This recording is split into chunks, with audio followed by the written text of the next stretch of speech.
ఈరోజు వీడియోలో నేను మాట్లాడతాను, నిజం మాట్లాడుతాను, వాస్తవమే మాట్లాడుతాను, లిఖితపూర్వంగా రాసి ఉన్నది మాత్రమే మాట్లాడుతాను. అయితే దాన్ని వినే శక్తి మీకుందా? పంచావరణ అంటే ఏంటో తెలుసా? పంచ అంటే 5, ఆవరణ అంటే ముసుగు. కేవలం 5 సందర్భాల్లో మాత్రమే స్త్రీ ముసుగు తొలగించాలి.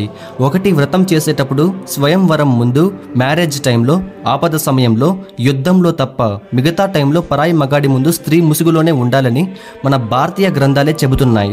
మీరు నార్త్ ఇండియన్స్ని చూడండి, వాళ్ళు నడుముని ఎక్స్పోజ్ చేస్తారు, కానీ ఖచ్చితంగా ముసుగులో ఉంటారు. ఎందుకంటే అది వాళ్ళ ఆచారం కాబట్టి. సేమ్ హిజాబ్ కూడా అంతే, అది వాళ్ళ ఆచారం. బుర్ఖా అనేది స్త్రీని అణచటానికి పెట్టిన పద్ధతే, అందులో డౌటే లేదు. బట్ ఇక్కడ పాయింట్ అది కాదు, వ్యక్తిగత స్వేచ్ఛది. ఒక జాతి సంస్కృతి సంప్రదాయాలు మరొకరి జాతికి కొంచెం కామెడీగా, కొంచెం వింతగా కనిపిస్తాయి.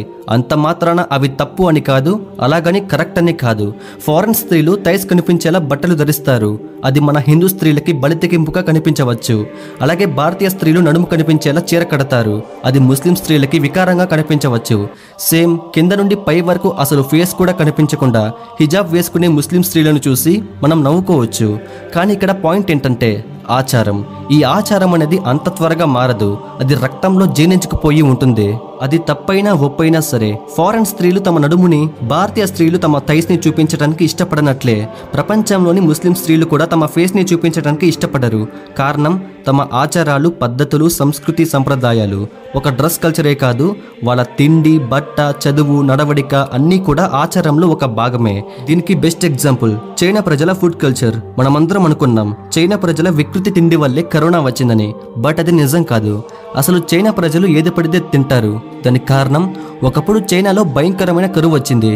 ఎందుకంటే మితిమీరిన పాపులేషన్, దీనికి తోడు అగ్రికల్చర్ సరిగ్గా లేదు.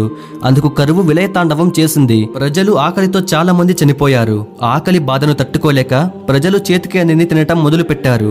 తర్వాత మెల్లిగా అలా తినటం అనేది ఫుడ్ కల్చర్లో ఒక భాగమైపోయింది. అది ఇప్పుడు మనకి చాలా చండాలంగా కనిపిస్తుంది. అలాగే మన దేశంలో కూడా రకరకాలుగా తినే మనుషులు ఉన్నారు. కొంతమంది ఆకులు, అలములే తింటారు, మరికొంతమంది చికెన్ మీట్ని తింటారు. ఇంకొంతమంది అయితే అంటే ఈస్టర్న్ ఇండియా ప్రజలు పాములు, కప్పలను కూడా తింటారు. ఇవన్నీ ఆచారంలో ఒక భాగం. ఆ ఆచారం చుట్టూ ఉన్న పరిస్థితులు బట్టి, వాతావరణం బట్టి పుడుతుంది. ఆకులు తినేవారికి చికెన్ తినేవారు నచ్చనట్టు, చికెన్ తినేవారికి పాములు తినేవారు నచ్చరు. పొట్టెలను పోలేరమ్మకు బలించి తినటం, హలాల్ అని దాని గొంతుకోసి తినటం నీకు ఎంత సహజమో, పాములు, కప్పలు తినటం కూడా వారికి అంతే సహజం. సేమ్ బుర్కా కూడా అంతే. అది స్త్రీని అణచడానికి పెట్టిన పద్ధతి అయినప్పటికీ, బట్ అది ఇప్పుడు వాళ్ళ రక్తంలో జీర్ణించుకుపోయి ఉంది, అది ఇక పోదు.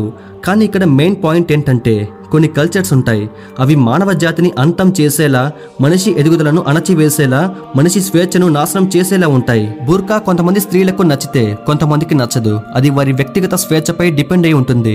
స్టీఫెన్ హాకింగ్ ఇలా అంటారు, ఈ సిద్ధాంతాలు అన్నీ తాత్కాలిక నిజాలు మాత్రమే.